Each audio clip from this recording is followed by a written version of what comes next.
Donnie McClurkin, one of the most powerful voices in gospel music, was suddenly at the center of shocking news that spread like wildfire. Social media was flooded with posts claiming he had died, and fans everywhere were devastated. People who had grown up listening to his music, who had leaned on his songs in their darkest nights, felt broken.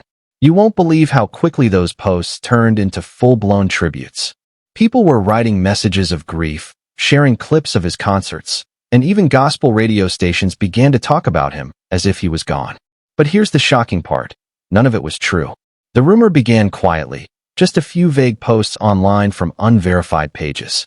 Some random users claimed they had heard from a reliable source that McClurkin had passed away.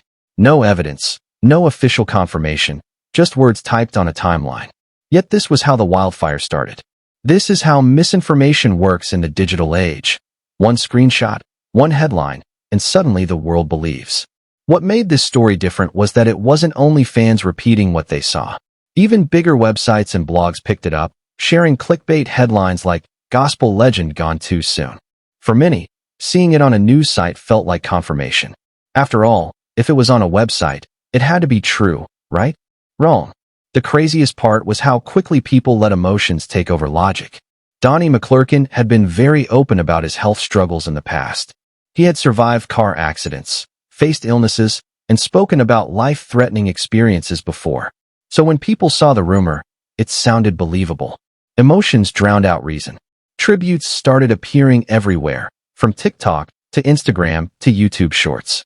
Some creators even rushed to post breaking news videos, turning someone's pain into profit. And destiny took an unexpected turn when gospel choirs, pastors, and even church communities joined in without realizing the truth. Some of them went live to honor him before they discovered it was all false.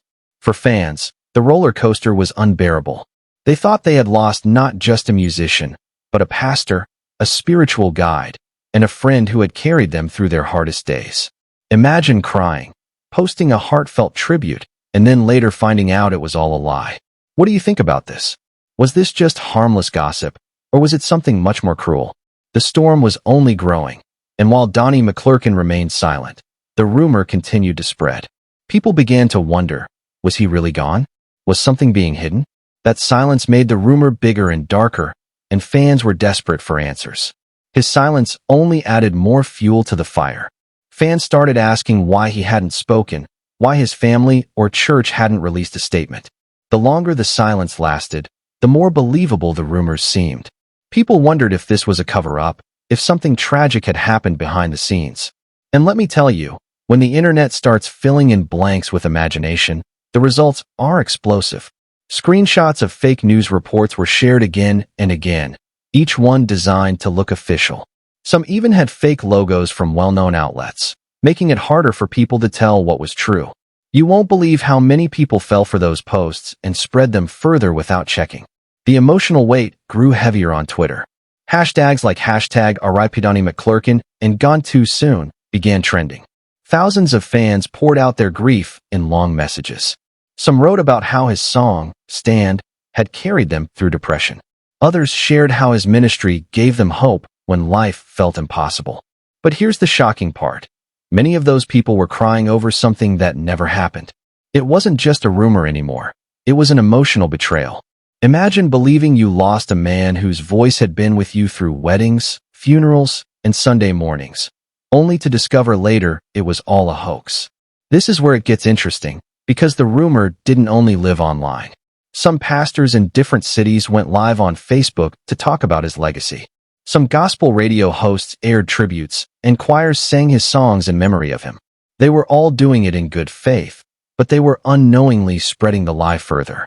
The craziest part was that people trusted these voices, thinking if a pastor or radio station said it, it must be real. That trust turned into heartbreak when the truth slowly started to come out. But behind the scenes, Donnie McClurkin was very much alive. He was going about his normal routine, not even aware at first that the internet had declared him dead. Meanwhile, his family and close friends started receiving panicked calls and messages, all asking if it was true. Imagine the stress of answering phone after phone call, trying to calm people down while at the same time being stunned by the lies spreading online. Destiny took an unexpected turn when fans realized there had been no official confirmation and doubt started creeping in. Some began asking, if this was true, why hasn't his family spoken? Why hasn't his church confirmed it? Slowly, that doubt gave people hope, but the damage had already been done. Finally, after days of chaos, Donnie McClurkin broke his silence. Fans had been waiting, desperate to hear from him. And when his words came, they weren't just a simple denial. Let me tell you, his statement was powerful, emotional, and filled with truth. He made it clear that he was alive, that the rumors of his death were completely false. But here's the shocking part. He didn't stop there. Instead of just saying, "I'm fine," he turned the situation into a lesson for everyone. He spoke about how dangerous misinformation could be, how quickly lies could hurt not just him, but also his family, friends, and fans. Imagine waking up to dozens of calls and messages from people crying, believing you were gone, while you were sitting right there alive. That was exactly what Donnie and his family went through. This is where it gets interesting, because instead of being angry, Donnie spoke with grace. He thanked his fans for their love and prayers, but also reminded them to be careful with what they share online. He said these rumors cause unnecessary pain and confusion, not only for him, but for his loved ones. The craziest part was that he used this painful rumor as an opportunity to speak about the fragility of life. He reminded people that death is a reality we will all face one day. But until that time, we must live with purpose and gratitude. Destiny took an unexpected turn because what started as a cruel rumor became a moment of deep reflection for millions of people. Fans responded with overwhelming relief. Social media timelines shifted almost instantly from grief to celebration. Posts changed from "R.I.P. Donnie" to "Thank God you're still here." Thousands flooded his accounts with love, writing messages like, "We need you, Pastor Donnie, and don't let the lies bring you down." Some even admitted they had believed the hoax too quickly, confessing they should have checked before sharing. And what makes this story different is that it wasn't just about clearing up a rumor. It turned into a cultural moment. People began asking bigger questions. Why do celebrities, especially gospel artists, become such easy targets for death hoaxes? Why do lies spread faster than truth? But here's the shocking part. Donnie McClurkin's response sparked something much larger than anyone expected.